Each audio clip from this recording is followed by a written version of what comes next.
আসসালামু আলাইকুম ওয়া রাহমাতুল্লাহি ওয়া বারাকাতুহু। ইন্নাল হামদালিল্লাহ ওয়াস সালাতু ওয়াস সালামু আলা রাসূলিল্লাহ। আম্মা বা'দ। কাছে কিংবা দূরে যে যেখান থেকে দেখছেন, আমরা বাংলাদেশ আরবি রমাদান মাসের চাঁদ অনুযায়ী আজকে প্রথম রমাদান চলছে। ফালিল্লাহিল হামদ। আল্লাহ তাআলার শুকরিয়া, তিনি আমাদেরকে রমাদান পর্যন্ত হায়াত দিয়েছেন, আলহামদুলিল্লাহ। ইতিপূর্বে আপনারা জেনেছেন যে রমজান মাস ব্যাপী আমরা একটি দাওয়ামূলক প্রোগ্রাম হাতে নিয়েছি, উম্মার কল্যাণে, আমাদের নিজেদের কল্যাণে। প্রোগ্রামটির শিরোনাম হলো বরকতময় রমাদান, প্রত্যেক দিন মূল্যবান। এই শিরোনামে আমরা প্রত্যেক দিন বিষয়ভিত্তিক ইলমি আলোচনা নিয়ে আসব নিজেদের জন্য এবং আপনাদের জন্য, যাতে করে দেশ দেশ দুনিয়ার মানুষ অনলাইন জগৎ থেকে উপকৃত হতে পারে। এরই ধারাবাহিকতায় আজকের এই প্রোগ্রামটি শুরু হতে যাচ্ছে। প্রোগ্রামটি পরিচালিত হচ্ছে ঢাকা আল আমরাইন ইনস্টিটিউট। এটি একটি দাওয়ামূলক প্রতিষ্ঠান, অনলাইন অফলাইনে ইসলামের প্রচার প্রসার করে থাকে। আল আমরাইন ইনস্টিটিউট এর উদ্যোগে আল আমরাইন .tv যেই অনলাইন ভিত্তিক আমাদের বেস, সেটি সেখানে সম্প্রসারিত হচ্ছে। আজকের এই প্রোগ্রামের মেহমান শেখ আহমদুল্লাহ সৈয়দপুরী, যিনি নীলফামারী জেলার সৈয়দপুর থেকে অংশগ্রহণ করছেন। তিনি বক্তব্য রাখবেন ইনশাআল্লাহ। শাইখের বক্তব্যের বিষয় হলো রমাদানের গুরুত্ব ও ফজিলত। রমাদানের গুরুত্ব ও ফজিলত প্রসঙ্গে এক তাত্ত্বিক দালিলিক বক্তব্য উপস্থাপন করবেন। সংক্ষিপ্ত আকারে আমাদের সাথে থাকার জন্য সকল দর্শকদেরকে ধন্যবাদ জানাচ্ছি। চলুন আর কথা না বাড়িয়ে আজকের মূল আলোচকের কাছে চলে যাচ্ছি। শেখ, আপনি আপনার আলোচনার বিষয় হলো রমাদানের গুরুত্ব ও ফজিলত।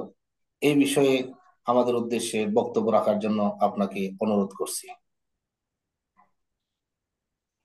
আসসালামু আলাইকুম রহমতুল্লাহি ওয়া বারাকাতুহু। আলহামদুলিল্লাহি ওয়াহদা ওয়াসসালাতু ওয়াসসালামু আলা মান লা নাবিয়্যা বা'দা।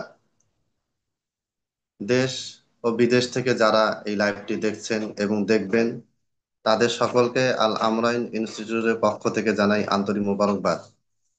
সেই সাথে আমি ধন্যবাদ জানাই আজকের এই অনুষ্ঠানের যিনি আয়োজক, তাকে ধন্যবাদ জানাই, কারণ তিনি আমাকে আজকে গুরুত্বপূর্ণ কিছু কথা বলার সুযোগ দিয়েছেন। আল্লাহ তাআলা আমাদেরকে কবুল করুন, আমিন।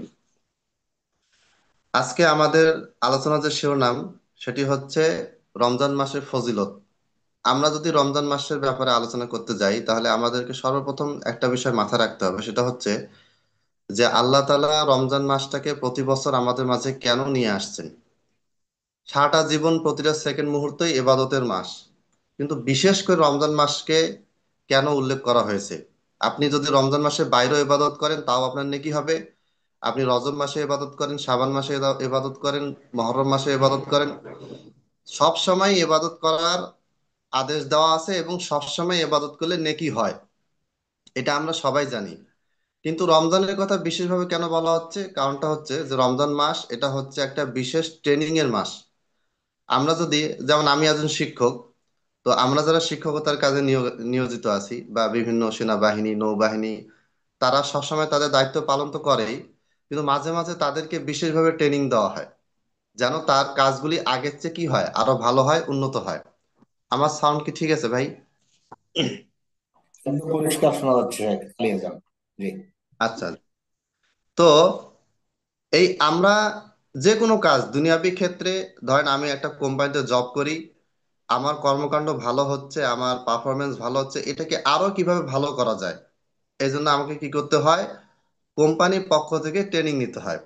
অনুরূপভাবে আমি সেনাবাহিনীতে চাকরি করি, এখন সেনাবাহিনীর দেশের সম্মান রক্ষার্থে দেশের জন্য আমি কাজ করে যাচ্ছি। এই কাজটা যেন আরো ভালো হয়, এজন্য আমাকে কি করতে হয়, ট্রেনিং নিতে হয়। তো এইভাবে করে প্রত্যেকটা ক্ষেত্রে আমাদের কর্মকাণ্ড যে যে সেকশনে আমরা আছি, আমাদেরকে ওই ওই সেকশনেই যেন আমরা আমার কাজটা, গতকালকের কাজটা থেকে আজকের কাজ যেন ভালো হয়, আজকেরটা চাইতে আগামীকালের পারফরমেন্স যেন ভালো হয়, এই জন্য আমরা রেগুলার কি করতে থাকি, ট্রেনিং নিতে থাকি, বারবার নিজেদের আত্ম উন্নয়নমূলক, শারীরিক এবং মানসিক এবং আমার কাজের দক্ষতা বৃদ্ধির জন্য আমরা ট্রেনিং প্রশিক্ষণ নিতে থাকি। তো রমজানের মাসটাকে আমরা এইভাবে দেখতে পারি যে আমরা 11টা মাস যেইভাবে এবাদত বন্দেগী করেছি, জিকির আজকার যতগুলো এবাদত বন্দেগী আমাদের পক্ষে করা সম্ভব হয়, এগুলি আমরা 11টা মাসে যেইভাবে আমরা করেছি, রমজান মাসে ওই এবাদত গুলিকে আরো সুন্দরভাবে, আরো বেশি দক্ষতার সাথে, যোগ্যতার সাথে, আরো বেশি নেকি এবং আরো বেশি ফজলতের সাথে যেন আমরা করতে পারি, তারই একটা ট্রেনিং দেওয়া হচ্ছে এই রমজান মাসে। অতএব দুনিয়াবী দৃষ্টিকোণ থেকেও যদি আমরা দেখি, দুনিয়াবী বলতে আসলে দুনিয়া বোঝাচ্ছে না এখানে, মানে বাহ্যিক উপকারিতার দিক থেকেও যদি আমরা খেয়াল করি, তাহলে এই রমজান মাসের ভিতরে অনেক উপকারিতা রয়েছে, যেটা আমরা আলোচনায় আসবো। সর্বপ্রথম, রমজান মাসের ফজিলত এখানে আমি আলোচনা দুই ভাগে ভাগ করবো। একটা হচ্ছে রমজান মাসের ফজিলত, আর একটা হচ্ছে রমজানের সিয়ামের ফজিলত। অর্থাৎ সিয়াম তো আমরা সবসময় পালন করি, কিন্তু রমজানের সিয়ামের আলাদা ফজিলত আছে। আবার মাস হিসেবে রমজানের অন্যান্য মাসের তুলনায় আলাদা ফজিলত আছে। আচ্ছা, আমরা সহিহ বুখারী এবং সহিহ মুসলিমের হাদিস, সহিহ বুখারী 4 নম্বর হাদিস, মুসলিমের 16 নম্বর হাদিস, এবং খুবই প্রসিদ্ধ একটা হাদিস, সেটা হচ্ছে যে ইবনে ওমর রাদিয়াল্লাহু তাআলা আনহু থেকে বর্ণিত। তিনি বলেছেন যে বুনিয়াল ইসলাম আলা খামসিন, ইসলাম 5টা মূল ভিত্তির উপরে বা 5টি স্তম্ভ বা ভিত্তির উপরে ইসলাম প্রতিষ্ঠিত। এর কোনো একটা ভিত্তি যদি না থাকে তাহলে ইসলাম থাকবে না। শাহাদাতি আল্লাহ ইলাহা ইল্লাল্লাহ ওয়া আন্না মুহাম্মাদান আবদুল্লাহি ওয়া রাসূলুহু ওয়া ইকামিস সালাহ ওয়া ইতাইজ যাকাত ওয়া সাওমি রমাদান ওয়া হজ্জিল বাইত। এখানে 5টা বিষয় বলা আছে, তার মধ্যে 4 নম্বরে বলা আছে ওয়া সাওমি রমাদান, রমজান মাসে সিয়াম পালন করা। তার মানে দেখেন, সিয়াম পালনের কথা এখানে শুধু বলে নাই। সিয়াম তো আমরা প্রতি সপ্তাহে 2টা পালন করি। এরপরে আইয়ামে বীজে সিয়াম পালন করি, শাওয়াল মাসে সিয়াম পালন করি, বিভিন্ন সিয়াম আমাদের আছে, মান্যতের সিয়াম থেকে। কিন্তু ইসলামে যে 5টা মূল ভিত্তি, এই মূল ভিত্তির 4 নম্বরে কি বলা হয়েছে, অসমি রমাদান, রমজান মাসে সিয়াম পালন করা। এটাকে কি বলা হয়েছে, বুনিয়াল ইসলাম আলা খমসিন, ইসলামের একটা গুরুত্বপূর্ণ ভিত্তি বা স্তম্ভ হিসেবে এটাকে উল্লেখ করা হয়েছে। তার মানে রমজান মাসে সিয়াম পালন করা একটা অত্যন্ত ফজিলতময় একটা কাজ, এবং ইসলামের ভিত্তি হিসেবে এটাকে উল্লেখ করা হয়েছে।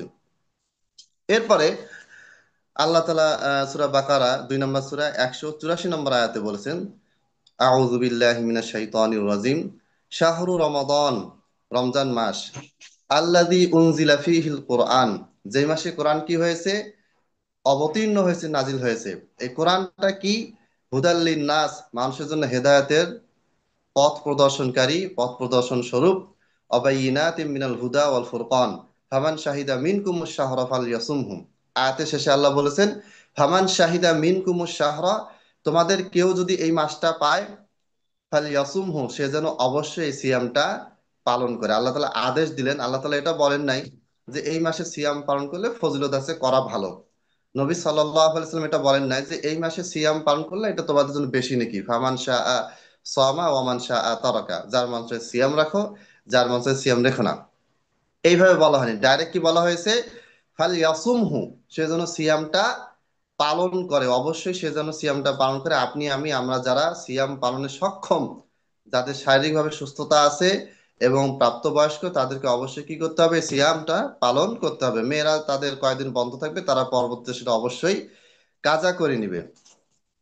এরপর দেখেন, সিয়ামের আরেকটা ফজিলত আমরা দেখতে পাই, রমজান মাসে একটা ফজিলত, সেটা হচ্ছে আল্লাহ তাআলা সূরা কদরে বলেছেন, ইন্না আনজালনাহু ফি লাইলাতিল কদর, নিশ্চয় আমি এই পবিত্র কোরআনকে নাজিল করেছি কোন মাসে, কদরের রাতে। আর এই কদর রাতটা কোথায়, এটা হচ্ছে রমজান মাস, সবাই আমরা জানি। অমা আদরাকা মা লাইলাতুল কদর, লাইলাতুল কদরটা কি? আল্লাহ তাআলা মুহাম্মদ সাল্লাল্লাহু আলাইহি ওয়াসাল্লামকে প্রশ্ন করছেন যে, হে নবী, আপনি বলুন লাইলাতুল কদরের রাতটা কি। প্রশ্ন দুই ধরনের হয়, একটা হচ্ছে প্রশ্ন উত্তর জানার জন্য, আর একটা হচ্ছে রেটরিক কোয়েশ্চেন, মানে হচ্ছে প্রশ্ন করার মাধ্যমে বিষয়টা গুরুত্ব বোঝানো হচ্ছে। আল্লাহ তাআলা তো মোহাম্মদ সাল্লাল্লাহু আলাইহি সাল্লামকে তো শিখিয়ে দিচ্ছেন যে লাইলাতুল কদরটা কি। আবার আল্লাহ জিজ্ঞাসা করলেন, ওয়ামা আদরাকা মা লাইলাতুল কদর, হে নবী আপনি কি জানেন লাইলাতুল কদরটা কি? এই প্রশ্নটা করা মানে হচ্ছে বিষয়টাকে গুরুত্ব দেওয়া। যেমন সূরা ফিল, আমরা যদি আব্রাহা, আব্রাহা নামটা বাইবেলে আছে, বিভিন্ন ঐতিহাসিক কিতাবে আছে, কোরআন হাদিসে সরাসরি নাই। যাই হোক, বাচ্চার নাম যাই হোক না কেন, তার যে ধ্বংসযজ্ঞ, তার যে কুফরি কাজ, এই কথাটা আল্লাহ তাআলা উল্লেখ করেছেন যে, আলাম তারা কাইফা ফাআলা রাব্বুকা বিআসহাবিল ফিল, হে নবী, আপনি কি দেখেননি যে আপনার রব হস্তি বাহিনীদের সাথে কেমন আচরণ করেছিলেন? তো এখানে আল্লাহ প্রশ্ন করেছেন। তো এই প্রশ্ন মানে এটা না যে আল্লাহ তাআলা প্রশ্ন করে নবী সাল্লাল্লাহু আলাইহি ওয়াসাল্লামের কাছ থেকে উত্তর জানতে চাচ্ছেন। এটা অবশ্যই এখানে উদ্দেশ্য নয়, বরং এখানে উদ্দেশ্য হচ্ছে প্রশ্ন করার দ্বারা আল্লাহ তাআলা গুরুত্ব বুঝাচ্ছেন যে তুমি কি জানো না বিষয়টা এরকম, তুমি কি দেখো না এরকম ঘটেছে, বিষয়টা এরকম, এটা কি তুমি জানো? তো এটার মানে কি? এটার মানে হচ্ছে গুরুত্ব। আমরা অনেক সময় বলে থাকি যে যে যে তুমি অমুকের সাথে এইভাবে কথাবার্তা বললা, তুমি কি জানো উনি কে? তার মানে কি ওই লোকটা অনেক বড় লোক, তার সাথে তুমি এইভাবে কেন কথাবার্তা বললা? এটা আমরা বোঝানোর জন্য কোশ্চেন করি, উত্তর পাওয়ার জন্য না। তাহলে আল্লাহ তাআলা সূরা কদরে আল্লাহ নবী সাল্লাল্লাহু আলাইহি সাল্লামকে উদ্দেশ্য করে বললেন, অমা আদরাকা মা লাইলাতুল কদর। হে নবী, আপনি কি জানেন লাইলাতুল কদরটা কি? এরপর আল্লাহ তাআলা নিজেই উত্তর দিচ্ছেন, লাইলাতুল কদরি খায়রুম মিন আলফি শাহর। লাইলাতুল কদর এটা এমন একটা রাত, মিন খায়রুন যেটা উত্তম, মিন আলফি শাহর হাজার মাসের চেয়েও। তাহলে এখানে 1,000 হতে পারে, একাধিক হাজার হতে পারে, এটা আল্লাহ তাআলা ভালো জানেন। আল্লাহ তাআলা সংখ্যা উল্লেখ করেন নাই, শুধু আলফে শাহর বলছে। আলফ বলতে 1,000 বোঝায়, শাহর মানে মাস। তো যাই হোক, এখানে 1,000 বলেন আর হাজার হাজার বলেন, যেটা বলেন না কেন, এখানে হাজার মাসের চেয়েও কি এই কোরআনটা, এই যে লাইলাতুল কদর যেই রাতে কোরআন নাজিল হয়েছে, এই লাইলাতুল কদরটা হাজার হাজার মাসের চেয়েও বা হাজার মাসের চেয়েও উত্তম। এরপরে দেখেন, আবার আল্লাহ তাআলা আরেকটা কথা বললেন যে তানাজ্জালুল মালাইকাতু ওয়ার রূহু। ফেরেশতাগণ এবং রূহ অর্থাৎ জিব্রাইল, জিব্রাইলও ফেরেশতার অন্তর্ভুক্ত, কিন্তু আলাদাভাবে তাকে উল্লেখ করার কারণটা হচ্ছে তিনি অন্যান্য ফেরেশতাদের তুলনায় বেশি মর্যাদাপূর্ণ। যেমন সূরা মায়েদাতে 15 নম্বর আয়াতে আল্লাহ তাআলা বলেছেন, ক্বাদ জাআকুম মিনাল্লাহি নূরুন ওয়া কিতাবুম মুবিন। তোমাদের কাছে একটা নূর এসেছে এবং একটা স্পষ্ট কিতাব এসেছে।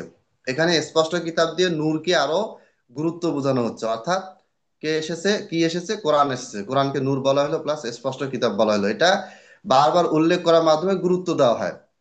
ধরেন আমি বললাম যে আমাদের এই ক্লাসে 50 জন ছাত্র আছে, 50 জনই ভালো, তবে আব্দুল্লাহ নামের ছেলেটা বেশি ভালো। আসলে এখানে প্রথমে যখন আমি বললাম যে সবগুলো ছেলেই ভালো, তখন কিন্তু আব্দুল্লাহর ভিতরে ছিল, 50 জনের ভিতরে আব্দুল্লাহ ছিল। কিন্তু স্পেসিফিক ভাবে সে যেহেতু বাকি 49 জনের তুলনায় বেশি ভালো, এই জন্য তাকে আমি স্পেসিফিক ভাবে উল্লেখ করলাম যে এই আব্দুল্লাহ আরো বেশি ভালো। তো এখানে জিব্রাইলের মর্যাদাও আসলে এই আয়াতে প্রমাণিত হয়। তাহলে তানাজ্জালুল মালাইকাতু ওয়ার রূহু, ফেরেশতাগণ নেমে আসেন, ওয়ার রূহু এবং জিবরিল নেমে আসেন, ফিহা এই রাতের মধ্যে, বিইজনি রব্বিহিম মিন কুল্লি আমর তাদের রবের আদেশে সবকিছু বিষয়ে, সব বিষয়ে তারা নেমে আসেন।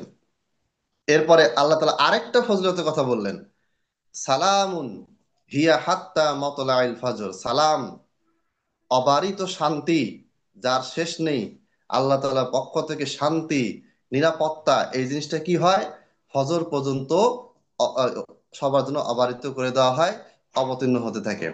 তাহলে এই যে ঘটনাটা, এত কিছু আল্লাহ তাআলা বললেন সূরা কদরে, যে এই কদর রাতটা হাজার মাসের চেয়ে উত্তম, এই মাসে বিশেষভাবে ফেরেশতারা জিবরিল সহ নেমে আসেন। এই মাসে কি হয়?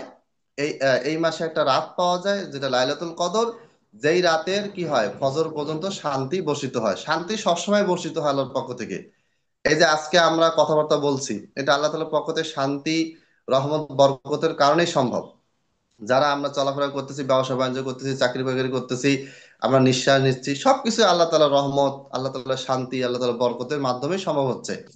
কিন্তু এইখানে আল্লাহ তাআলা আবার কিসের শান্তির কথা বললেন? এখানে হচ্ছে আল্লাহ তাআলা একটা স্পেসিফিক বিশেষ শান্তির কথা বললেন, যেটা বিশেষ সালাম, বিশেষ নিরাপত্তার কথা বললেন। যে জিনিসটা আপনাকে আমাকে কি করতে হবে? গ্রহণ করতে হবে, এটাকে আয়ত্ত করতে হবে, কারণ এটা অন্য মাসে পাওয়া যায় না, এটা শুধুমাত্র রমজান মাসে পাওয়া যায়। এরপরে আমি সংক্ষেপে শুধু বলে যাচ্ছি যেন আপনারা সহজে ধরতে পারেন, বেশি লম্বা আলোচনার প্রয়োজন নেই। এরপর আল্লাহ তাআলা সূরা দুখানের 3 নম্বর আয়াতে বলেছেন যে ইন্না আনজালনাহু ফি লাইলাতিন মুবারাকা, আর আমি কোরআনটাকে নাজিল করেছি একটি বরকতময় রাতে। তাহলে এখানে বরকতময় রাত, সেটা কোনটা? লাইলাতুল কদর। এখন এই লাইলাতুল কদর কোন মাসে? রমজান মাসে। তাহলে এই আয়াতের দ্বারাও কি হচ্ছে, আল্লাহ তাআলা রমজান মাসের একটা বিশেষ গুরুত্ব, ফজিলত বর্ণনা করে যাচ্ছেন। এরপরে আল্লাহ নবী সাল্লাল্লাহু আলাইহি সাল্লাম বলেছেন যে মান কামা রমাদানা ওয়াহ ঈমানান ওয়াহতিসাবান গুফিরা লাহু মা তাকাদ্দামা মিন যামবিহি। মান কামা রমাদানা, কেউ যদি রমজান মাসে কিয়ামুল লাইল, রাতের সালাত আদায় করে, ঈমানান, ঈমানের সাথে, ওয়াহতিসাবান, এবং সওয়াবের নেকির আশায়, গুফিরা লাহু মা তাকাদ্দামা মিন যামবিহি, তার পূর্বে সমস্ত গুনাহ কি করে দেওয়া হবে? ক্ষমা করে দেওয়া হবে, মাফ করা হবে। আমরা তো অন্য সময় তাহাজ্জুদ পড়ি, এই তাহাজ্জুদ পড়ার বিশেষ ফজিলত আছে। আমরা বাকি 11 মাসেও কি করি? বিভিন্ন সালাত আদায় করি, ফরজ সালাত, নফল 5 ওয়াক্ত সালাত তো পড়ি, তার সাথে সুন্নাত পড়ি, আবার নফল সালাত পড়ি, জুহা সালাত পড়ি, ইশরাকের সালাত পড়ি, বিভিন্ন সালাত আমরা পড়ি। কিন্তু এই সালাতের ভিতরে তাহাজ্জুদও আমরা পড়ে থাকি। সেই তাহাজ্জুদের বিশেষ একটা মর্যাদা, যেটা তারাবি নামেও, রাতে শুরুতে বলে তারাবি, শেষে বলে তাহাজ্জুদ। এর ব্যাপারে স্পেসিফিক ভাবে আল্লাহ তাআলা আল্লাহ নবী সাল্লাল্লাহু আলাইহি ওয়াসাল্লামের মাধ্যমে আমাদেরকে ওহী পাঠালেন যে কেউ যদি এই রমজান মাসে ঈমান সহকারে নেকির আশায়, আল্লাহর ভয় ভীতি নিয়ে, এক কথায় পরিপূর্ণ খুশু খুজু, পরিপূর্ণ সুন্নতি পদ্ধতিতে কেউ যদি সালাত আদায় করে, তাহলে তার বিগত গুনাহগুলি ক্ষমা করে দেওয়া হবে। তো এই এই যে ফজিলতটা, এটা আমরা কোন মাসে পাবো? এটা আমরা রমজান মাসে পাবো। এরপরে আবু হুরায়রা রাদিয়াল্লাহু তাআলা আনহু থেকে বর্ণিত প্রসিদ্ধ হাদিস, যে আল্লাহ নবী সাল্লাল্লাহু আলাইহি সাল্লাম বলেছেন, ইজা জাআ রমাদানু, যখন রমজান মাস আসে, ফুতিহাত লাহু আবওয়াবুল জান্নাহ, তখন জান্নাতের দরজাগুলি কি করে দেওয়া হয়? খুলে দেওয়া হয়। অগুল্লিকত আবওয়াবুন নার, জাহান্নামের দরজাগুলি বন্ধ করে দেওয়া হয়। অসুফিদাতিশ শায়াতিন, এবং শয়তানদেরকে বন্দী করা হয়। এখানে ইসলাম বিদ্বেষীরা অনেক প্রশ্ন করে যে শয়তানদেরকে যদি বন্দী করে রাখা হয়, তাহলে রমজান মাসে পাপ কাজ, হারাম কাজ এগুলি হয় কেন? আসলে রমজান মাসে সমস্ত শয়তানকে বন্দী করতে করার কথা বলা হয়নি, বরং রমজান মাসে একটা বিশেষ শ্রেণীর শয়তানদেরকে বন্দী করে রাখা হয়। তারা আছে মারাদাতুন মিনাশ শায়াতিন, মারাদাতুন মিনাল জিন, অর্থাৎ শয়তানদের ভিতরে যেগুলা শীর্ষস্থানীয় নেতা, বদমাইশ, এদেরকে বন্দী করে রাখা হয়। তো এটার হিকমত কি, ফজলত কি, এটা আল্লাহ তাআলাই ভালো জানেন। কিন্তু এখানে এই যে জিনিসটা বোঝা গেল যে শয়তানের কর্মকাণ্ডে দৌরাত্ম্য এই মাসে কমে যায়, যেটা 11 মাসে থাকে না। এরপরে দেখেন আরো অসংখ্য হাদিস আছে। আবার রমজান মাসটা হচ্ছে আপনার আবার গুনাহ মাফের কাফফারা। যেমন আল্লাহ নবী সাল্লাল্লাহু আলাইহি ওয়াসাল্লাম একটি প্রসিদ্ধ হাদিস, যেটা সহিহ বুখারীতে আছে, সহিহ মুসলিমে আছে, 233 নম্বর হাদিস। আল্লাহ নবী সাল্লাল্লাহু আলাইহি ওয়াসাল্লাম বলছেন, আস-সালাওয়াতুল খামসু আল জুমআতু ইলা জুমআতি ওয়া রমাদানু ইলা রমাদানা মুকাফফিরাতুন বাইনাহুন ইদা উজিতুনিবাতিল কাবাইর। অর্থাৎ আপনি যদি 5 ওয়াক্ত সালাত পড়েন, তাহলে এই ফজর থেকে এশা পর্যন্ত এই সালাতটা আপনার গুনার কাফারা হিসেবে গণ্য হবে। আপনি যদি এই জুমার সালাত পড়েন, তাহলে এই জুমার সালাত আগামী জুমার সালাত পর্যন্ত, এই মাঝখানে একটা সপ্তাহে আপনার যে গুনাহ হবে, সেই গুনাহ এটা কি হবে? কাফারা হবে। এবং রমাদান ইলা রমাদানা, আপনি যদি এই রমজান মাসটাকে কোরআন এবং হাদিসে যেইভাবে আপনাকে এই রমজান মাসটাকে কাজে লাগাতে বলা হয়েছে, ইবাদত বন্দী করা, সবকিছু যেইভাবে করতে বলা হয়েছে, এগুলি ইবাদত বন্দী সবকিছু আপনি সুন্নাহ মোতাবেক করেন, তাহলে এই আগামী রমজান পর্যন্ত কি হবে? আপনার আমার জন্য যে 1 বছর যে গুনাহ আছে, সেই গুনাহ কি হবে? এটা কাফারা হিসেবে গণ্য হবে। এরপর আরেকটা হাদিস আছে, আমি বলে এরপরে সিয়ামের ফজিলতে যাব। আরেকটা হাদিস হচ্ছে আবু আইয়ুব আনসারী রাদিয়াল্লাহু তাআলা আনহু থেকে বর্ণিত, সহিহ মুসলিমের 1164 নম্বর হাদিস। আবু আইয়ুব আনসারী হচ্ছেন ওই ব্যক্তি যার ঘরে আল্লাহ নবী সাল্লাল্লাহু আলাইহি ওয়াসাল্লাম কি নিয়েছিলেন? আশ্রয় নিয়েছিলেন। যিনি তাকে মেহমান হিসেবে নিজের বাড়িতে নিয়ে গেছিলেন, যখন মক্কার সাহাবীরা, অর্থাৎ মুহাজিররা হিজরত করে মদিনায় চলে গেলেন। তখন সাহাবীরা, মদিনায় যারা ছিলেন, তারা আল্লাহ নবী সাল্লাল্লাহু আলাইহি ওয়াসাল্লাম এবং মুহাজির সাহাবীদেরকে সাহায্য করেছিলেন। তারা হচ্ছে আনসারী সাহাবী। এই আনসারী সাহাবীদের শীর্ষস্থানীয় একজন সাহাবী হচ্ছেন আবু আইয়ুব আনসারী রাদিয়াল্লাহু তাআলা আনহু। আবু আইয়ুব আনসারী রাদিয়াল্লাহু তাআলা আনহু থেকে বর্ণিত, মান সামা রমাদানা, কেউ যদি রমজান মাসে সিয়াম পালন করে, সুম্মা আতবাআহু সিত্তান মিন শাওয়াল কানা কাসিয়ামিদ দাহর, কেউ যদি রমজান মাসে পরিপূর্ণভাবে এই মাসটা সিয়াম পালন করে, এরপরে তিনি যদি বা সে যদি শাওয়াল মাসের 6টি সিয়াম পালন করে, কানা কাসিয়ামিদ দাহর, তাহলে এটা তার পুরো বছরের সিয়াম পালনের নেকি সে পেয়ে যাবে। কথার কথা, আমাকে যদি অফিস থেকে বলা হয় যে আপনি 1 মাস অফিস করবেন ভালোভাবে, আর পরের মাসে আপনি 6টা দিন ভালো মতো অফিস করবেন, আপনাকে সারা বছরের বেতন, বোনাস, ইনক্রিমেন্ট, যত ভাতা আছে সবকিছু আপনাকে দেওয়া হবে। তাহলে আমি কি এটাকে না করব? দুনিয়ার কোনো সবচেয়ে গাধা যে, সবচেয়ে আহাম্মক, সেও এটা না করবে না। বুঝলি, 1 মাস আমি অফিস করব মনোযোগ দিয়ে, 1 মাসের পরে বাকি 6 দিন আমি মনোযোগ দিয়ে অফিস করব। তাহলে এই 36 দিন আমি অফিস করলে বা 35 দিন আমি অফিস করলে কি হবে? আমাকে বস সারা বছরের জন্য একেবারে আমার যে বেতন, তার যে ইনক্রিমেন্ট যা কিছু আছে যেটা আমি পাই, সবকিছু আমাকে 1 বছরের সবকিছু মাত্র 35 দিনের আহ, কাজের বিনিময়ে দেওয়া হবে। তাহলে আমি কেউই এটা কিন্তু কি করব না, মিস করব না। কিন্তু আল্লাহ তাআলা যে অফারটা দিচ্ছেন, যে অফারের কোনো শেষ নেই, সীমা নেই। আল্লাহ তাআলা যে জিনিসটা আমাদেরকে দিবেন, যে নেকিটা, যে পুরস্কারটা দিবেন, এটা কোনো সীমা নেই। বস তো আমাকে দিবে, সেটাও তো একটা সীমা আছে। কিন্তু আল্লাহ তাআলা যেটা দিবেন সেটা সীমা নেই। এরপরও আমি কি করছি? এই জিনিসটাকে অবহেলায়, গুরুত্বহীনতার সাথে পুরো মাসটাকে আমরা অতিক্রম করে যাচ্ছি। আরেকটা ফজিলত বলা হয়েছে, সেটা হচ্ছে যে বুখারী 1782 নম্বর হাদিস এবং সহিহ মুসলিম 1256 নম্বর হাদিস। এই হাদিসের মন্তব্য হচ্ছে এটাই, সারাংশ হচ্ছে এটাই, যে রমজান মাসে কেউ যদি ওমরা পালন করে, তাহলে এই ওমরার নেকি হবে হজের সমান।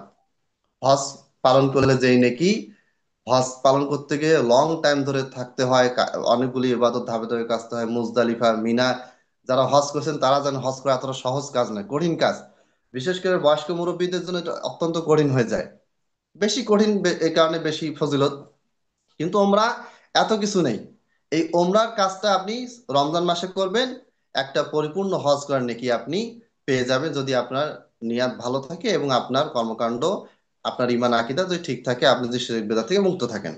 তাহলে ওমরা করলে, রমজান মাসে ওমরা করলে হজের নেকি, এটা বাকি 11 মাসে এটা কিন্তু পাওয়া যাবে না, এটা রমজান মাসে পাওয়া যায়। এজন্য আমাদের দেশে বা বিভিন্ন দেশে অনেকেই রমজান মাসে ওমরা করার জন্য আগ্রহান্বিত থাকেন, তারা এবং যান। এখানে একটা ছোট্ট কথা বলে রাখি, সেটা হচ্ছে বাংলাদেশ থেকে যারা ওমরা করতে সৌদি আরবে যান, ধরেন আজকে বাংলাদেশে দোসরা রমজান, আর পহেলা রমজান, সৌদি আরবে আজকে দোসরা রমজান। তাহলে আজকে যদি আপনি সৌদি আরবে যান বাংলাদেশ থেকে, তাহলে সৌদি আরবে গিয়ে আপনি দ্বিতীয়তম রোজা পাবেন। সেই ক্ষেত্রে আপনি যদি পুরো মাসটাই সৌদি আরবে থাকেন, তাহলে সৌদি আরবের 29 তারিখে যদি, আহ 30 তারিখে যদি ঈদ, ঈদ উল ফিতর যদি উদযাপিত হয়, ধরেন সৌদি আরবে 30টা রোজা হলো, তারপরে তারা পরের দিন ঈদ উল ফিতরের আহ, আয়োজন করবে।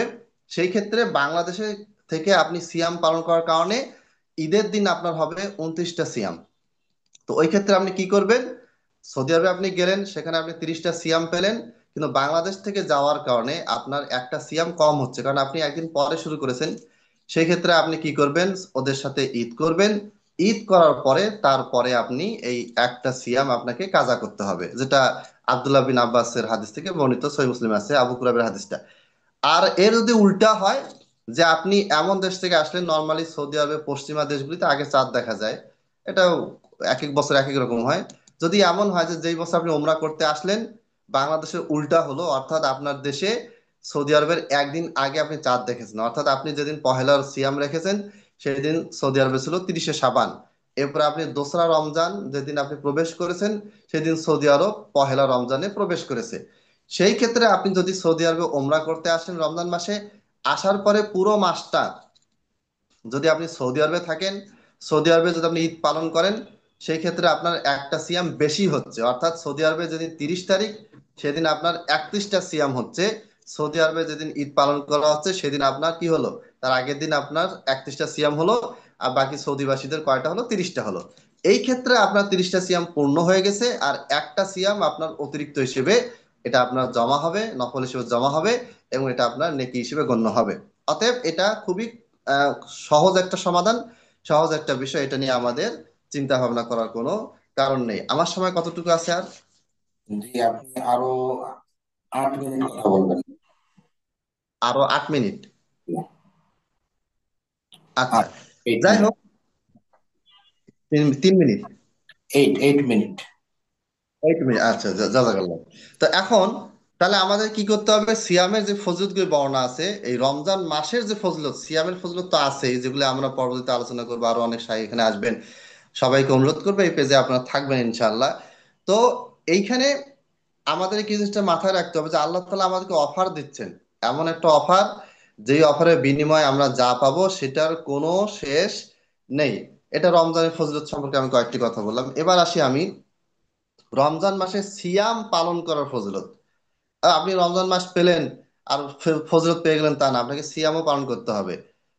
একটা হাদিস আছে সহিহ বুখারীতে 1894 নম্বর হাদিস, এবং সহিহ মুসলিম 1151 নম্বর হাদিস। এটা হচ্ছে আবু হুরায়রা রাদিয়াল্লাহু তাআলা আনহু থেকে বর্ণিত। সেটা হচ্ছে কুল্লু আমাল ইবনি আদমা লাহু আল হাসানাতু বিআশরি আমসালিহা ইলা সাবঈ মিআতি দিফিন। قال الله عز وجل ইল্লা আসিয়াম ফাইন্নাহু লি ওয়া আনা আজজি বিহি ইন্নাহু তারাকা শাহওয়াতাহু ওয়া তাআমাহু ওয়া শারাবাহু মিন আজলি।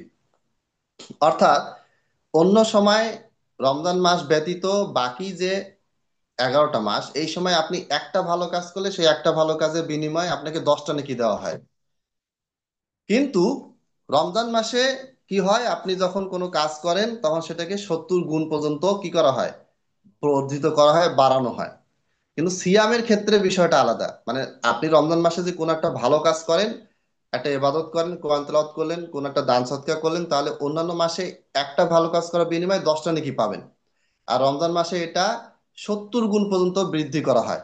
কিন্তু সিয়ামের ক্ষেত্রে 70 গুণ বৃদ্ধি না। অনেকে মনে করছে সিয়ামও মনে হয় 70 গুণ পর্যন্ত বৃদ্ধি পায়, কিন্তু না। সিয়ামের ক্ষেত্রে হচ্ছে কি, এটা কত পার্সেন্ট বৃদ্ধি পাবে এটা কোনো সীমারেখা নেই। আল্লাহ তাআলা বলছেন যে আসিয়ামুলি, সিয়ামটা হচ্ছে আমার, এটা আমার জন্য স্পেসিফিক ভাবে। ওয়া আনা আজিজিবি, আর আমি এটা কি দিব, আমি নিজে এটার পুরস্কার প্রদান করব। কেন প্রদান করব এটাও হাদিসে বলা হয়েছে, ইন্নাহু তারাকা শাহওয়াতাহু, একজন সিয়াম পালনকারী, রমজান মাসে সিয়াম পালনকারী একজন ব্যক্তি, সে তার শাহওয়াত, কুপ্রবৃত্তি, তার মনের ইচ্ছা, এটাকে কি করেছে, দমন করেছে, বর্জন করেছে। অত আমাহু, এবং সে এই যে ফজরের পর থেকে, সেহরি থেকে নিয়ে, ফজরের আগ থেকে নিয়ে এই ইফতার পর্যন্ত, মাগরিবে পর্যন্ত, এই সময়টা সে খাদ্য অত আমাহু এবং পানীয় কি করেছে, বর্জন করেছে। মিন আজলি, আমার জন্য, আমার ভয়ে, আমার নেকি পাওয়ার জন্য। তাহলে প্রত্যেকটা কাজ রমজান মাসে কি হয়, 70 গুণ পর্যন্ত বৃদ্ধি পায়। সরি, 700 গুণ পর্যন্ত বৃদ্ধি পায়, আমি দুঃখিত, ভুল বলেছি। তো 700 গুণ পর্যন্ত বৃদ্ধি পায় এই সিয়ামটা। এটা কিন্তু 700 গুণের মধ্যে সীমাবদ্ধ নয়। এটা আল্লাহ তাআলা নিজ হাতে দিবেন, এবং কত বেশি যে দিবেন এর কোনো শেষ নেই। আল্লাহ তাআলা নিজে দিবেন। যদি মনে করেন কোন একটা প্রতিষ্ঠানে ছাত্ররা যদি খেলাধুলা করে, কেউ যদি প্রাইজ পায়, তা এমনি সাধারণ টিচাররা তারা যদি পুরস্কার তুলে দেয়, তাহলে ছাত্ররা খুশি হয়, বাট যার দায়িত্বে থাকে। কিন্তু প্রতিষ্ঠানের যিনি মেইন পরিচালক, মেইন প্রধান, তিনি যদি নিজ হাতে কোনো ছাত্রকে যদি কি কি দেয়, ওই অনুষ্ঠানে তার হাতে যদি ক্রেস্ট বা পুরস্কার তুলে দেয়, তাহলে এটা কিন্তু ছাত্রটা বেশি খুশি হয়। তাহলে যিনি, দুনিয়াতে যদি আমরা এত খুশি হই, যিনি আমাদের স্রষ্টা, যিনি আমাদের খালেক, যিনি আমাদের রিজিক দাতা, তিনি যদি আমাদেরকে সরাসরি যদি এটার পুরস্কার কিয়ামতের দিনে দেন, তাহলে এর চেয়ে বড় সৌভাগ্য, এর চেয়ে বড় খুশি কোনো সংবাদ আর হতে পারে না। তাহলে এরপরে আরো অনেক হাদিস আছে, আরো অনেক আয়াত আছে। রমজান মাসে আমাদেরকে কি একটু করতে হবে, করতে গেলে রমজান মাসে, আমাদেরকে সিগন্যাল দিয়ে দিচ্ছে। আপনি 2 মিনিটের মধ্যে আলোচনাটা সমাপনী করলে ভালো হয়। আমি খুব দ্রুত শেষ করছি, এবং ইনশাল্লাহ সঞ্চালক সাহেব আপনিও এই বিষয়টা জানার জন্য ধন্যবাদ। সেটা হচ্ছে যে সিয়ামটাকে আমরা অবশ্যই, আল্লাহ তাআলা এটাকে ফরজ করেছেন, ইয়া আইয়ুহাল্লাযীনা আমানু কুতিবা আলাইকুমুস সিয়াম। সিয়ামটাকে আমাদেরকে কি করতে হবে, ফরজ হিসেবে গ্রহণ করতে হবে। আল্লাহর দেওয়া উপহার যদি আমরা ইগনোর করি, এটাকে আমরা তুচ্ছ তাচ্ছিল্য করি, উপেক্ষা করি, তাহলে এটার জন্য আমাদেরকে কঠিন শাস্তি ভোগ করতে হবে। এবং রমজান মাসে ভালো থাকলাম, বাকি 11 মাসে আবার আগের মতো ফেরত যাব, এটা কখনই কাম্য নয়। রমজান মাসে আমরা যেভাবে প্রচুর পরিমাণে ইবাদত বন্দী করি, বাকি 11 মাসও এইভাবে ইবাদত বন্দী করব, এবং পরবর্তী রমজানে এটাকে আবার আমরা বৃদ্ধি করব।